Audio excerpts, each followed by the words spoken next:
Hello, you're watching Bangkok ChitChat, the YouTube channel from Thailand, and of course it's all about Thailand mostly. These weeks, they fly by. Yeah. They go round and round, and guess what? It's time for another Hua Hin Report. It feels like yesterday we did it. Yeah. And welcome along to ChitChat with Richard. Hello, mate. How are you doing? Well, hello. I'm very good, thank you. Yeah, just moved into this little room a couple of weeks ago. Yeah. So sexy legs, by the way. It's keeping me fairly busy and occupied, and it's good. Glad you got your pajama bottoms on. Absolutely, yes. So Thank you for the compliment. Okay, Hua Hin good Report. Yeah, the studio looks nice. It looks a busy place. So what's Hua Hin doing then? What have you got for us? Yeah, I mean, Hua Hin is really, it's a little bit quiet actually. But Really? the good news is that a lot of places have just recently opened in terms of the fitness centers have opened, and a lot of the outdoor activity areas are now reopened. And also some of the gyms and some of the spas have reopened as well just recently. True Arena just opened again a couple of days ago, so that was good.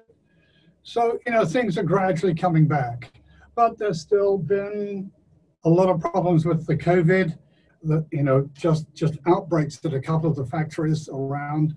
There's a pineapple plantation that people know about, and there's another place as well just up the road, and they've had a lot of immigrant workers there, and quite a lot of clusters of infection, and you know, some of them have come into town.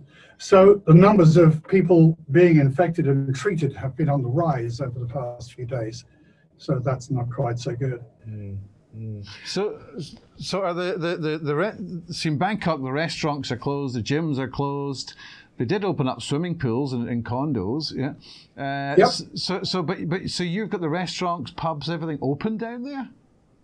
Well, I don't know about the pubs, but certainly restaurants are open. You can go into a restaurant and have a meal, no problem at all, but only two at a table. This has been around for quite a while now. Yeah, I mean, generally things are fairly open. It's not the same as Bangkok. It's a slightly different category down here. But, you know, people are being very cautious because there have been an increase in infections. I think around 40-something a day over the past few days, something like that, locally. As of the 29th of June, that's 33 new cases, and 27 of them came from the Dole factory, the pineapple factory. Yep. And in total cases since April, they've had 2,602, and of them, 2,067 have recovered and 529 are in hospital. And that just now on your vaccine program, the more than 68,000 people in Pet Shop Kirikan, which is beyond Hua Hin, have received a dose of COVID-19 vaccine, with 45,000 receiving first dose and 23,000 receiving the second dose. But I also see that you've got your schools are still closed, and they're not opening till the 2nd of August. Is that right? Well, some are, some are not.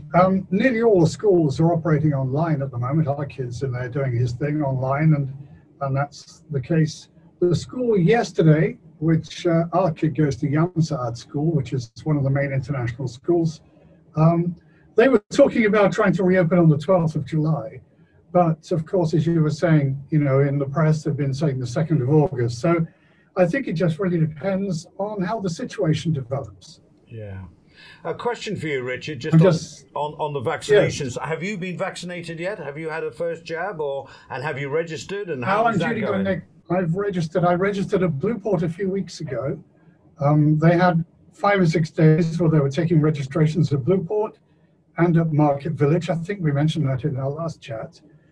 And I registered then, and I'm due to get the first jab next week on the 7th. Because and that'll be at Hua Hin Hospital.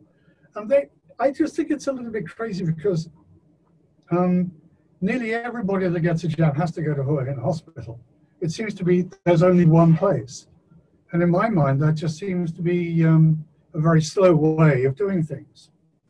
Well, I mean, in Bangkok just now, I mean, for registration, you can't even register. at the present time. Really? Yeah? You've got no idea when you're going to get it. And I know the British Chamber are trying to influence that for British nationals and advise them. Yeah? But there's just for love for money, you just can't get it. But what's now been quite heavily marketed is Moderna, getting Moderna and booking that, and you'll maybe get that in October, and it'll cost you 3,400 baht for two jabs. But the whole organisation of this is pretty damn poor. And I mean, even we've got a hospital site, Vimut Hospital. You go to the site, it's for foreigners, but there's no English translation. Right. And then you go to the Thai site where you're supposed to register, and there's no indication of when you should prepare to do the registration. And then they were saying between 12 and 3 that you could register, and then that didn't happen either. So it is a total mess. Oh, really? Yes. Yeah. So yeah. I mean, I get your point. I think. Sorry, go on. I think it's more of a case of the fact that it's been. I mean, in my opinion, it's just been clearly far. Excuse me, my voice is a bit weak today. It's been much more difficult for them to actually obtain the quantity of vaccines that they actually need. Obviously, most of the vaccines originally came from overseas, and of course, all the rich countries jumped in first, as to be expected. And, Thailand, I think, was probably quite proactive in organizing this. Richard, we're supposed company, to be manufacturing it ourselves, but we won't go into the detail of that. Yes, we're supposed to we've got a license to. Yes, I know, but that just takes time, and and it takes management, and that really is what it's all about. So, eventually, I think they will get it all sorted out. Eventually, the vaccines will become available. But I think a lot of people are just going to have to wait until towards the end of the year. As you say, the Moderna vaccine is likely to be offered by private hospitals from October at around about $100 for 2 shots. And I was in Bangkok a few days ago, and I had a chat with the hospital there because I went up for a checkup, and I said, "Can I get a vaccine here?" That was in the Bangkok hospital in Pedbury Road, and they said, "No, we have no supplies at the moment. Perhaps Moderna in October," and that's really what they're doing. Mike's just arriving, so he's just going to wander in through the door in a moment. Okay. So just a little thing is, I see that for Bangkok, anyone coming from Bangkok, Nakhon Pathom, Nonthaburi, Pathum Thani, Samut Prakan, Samut Sakhon, basically they've got to register, when they arrive in the province, So anyone travelling have to do registration, Well, they're supposed to. I mean, in reality, who's actually going to do that? I think very few. But the fact that people have been told to register means that, somebody's covered their side of doing things. Yes, some people will register and some people will, stay at home. But, who knows how many are actually going to comply with that? And nobody knows the answer. Yeah. Okay, let's move on then from the COVID. Anything else going on in Hua Hin that's exciting and dramatic? No, there's a pair of headphones if you like those, and you can hear what's going on. Mike's just arrived, as you can see behind me. Yeah, for people watching, we've got this gentleman in the background on the next video, and we're talking about drones. Yeah. But at the moment, it's just a report. So, is there anything to report, Richard? Yeah, well, drone on here for the moment. Basically, I think, those people that are supposed to come down here and quarantine are coming from the provinces. But what was I going to say? The golf course, which Mike has done a video at, the main Hua Hin golf course in the center of town, that's actually had to close because they've had quite a few staff there that were infected. I was told about 9. I'm not sure whether that's the correct number, but around that. So that's being closed for a couple of weeks or so. Let me introduce you to Mike, because he's, Mike actually partly runs a Hua Hin COVID-19 website, and it's called, what's it called? Hua Hin COVID-19 support something. It's on Facebook. Facebook group. Anyway, it's a Facebook group, and there are a lot of people, you know, putting their questions about COVID-19 on this group, and Mike's one of the admins on there. So, you know, he's full of talents, this guy. Okay, just quickly, I also saw that you had a break-in in Hua Hin.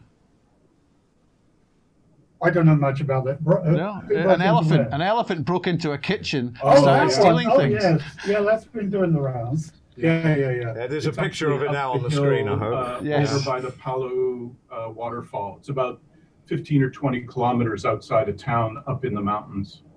Right.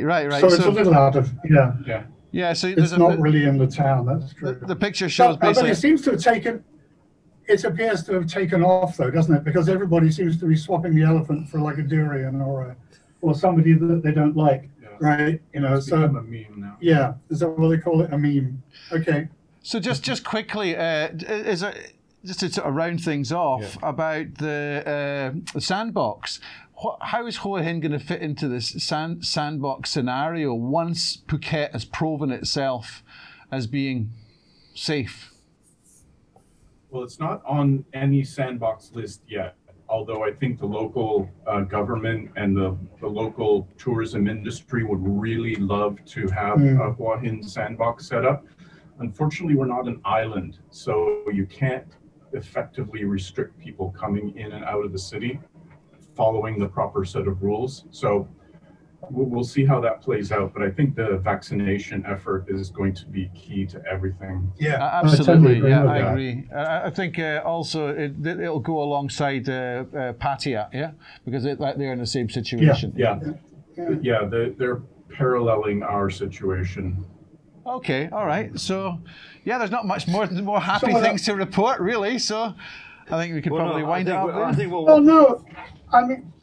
No, as I say, you know, places are still open here, and the fitness places are open, which is great. And you can go outside, and you can go and have a meal, so you can reasonably normally to a degree. It's just that I think that there's just a huge risk that the number of infections is likely to increase before it goes down. And as Mike implies, it's probably going to be down to how fast they can get those vaccines out. Yeah, and I think a big factor is they placed these restrictions on travel in Bangkok, which caused an outflow of people out of the city before it actually came into effect. And that's going to be the Songkran effect all over again. Yeah. Because when they let people travel from Songkran, that we had huge spikes all over the country from people traveling. And I think we're going to see the same kind of pattern this time.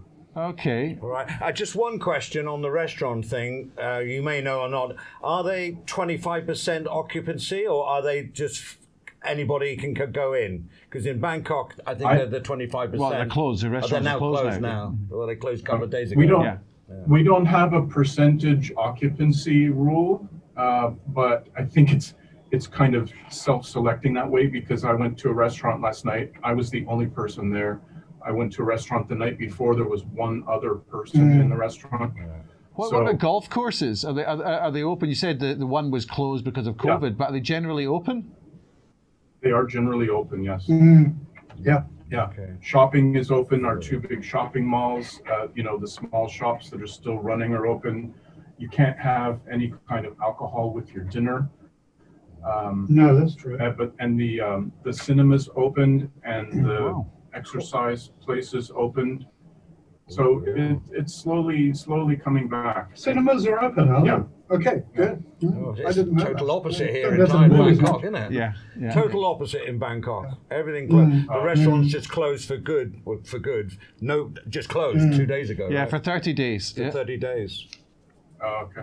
Yeah. Wow. Amazing. I think it's because we're in an orange zone right now, so they have a defined set of rules, and we have gone up and we have gone down. So you just got to follow the rules that are in place for your color. Okay. Well, this was a pretty quick Hua Hin report because things are pretty static, but it's nice to get the latest information, and quite amazed how different they are from Bangkok. But yeah, it's all to do with governors and things like that.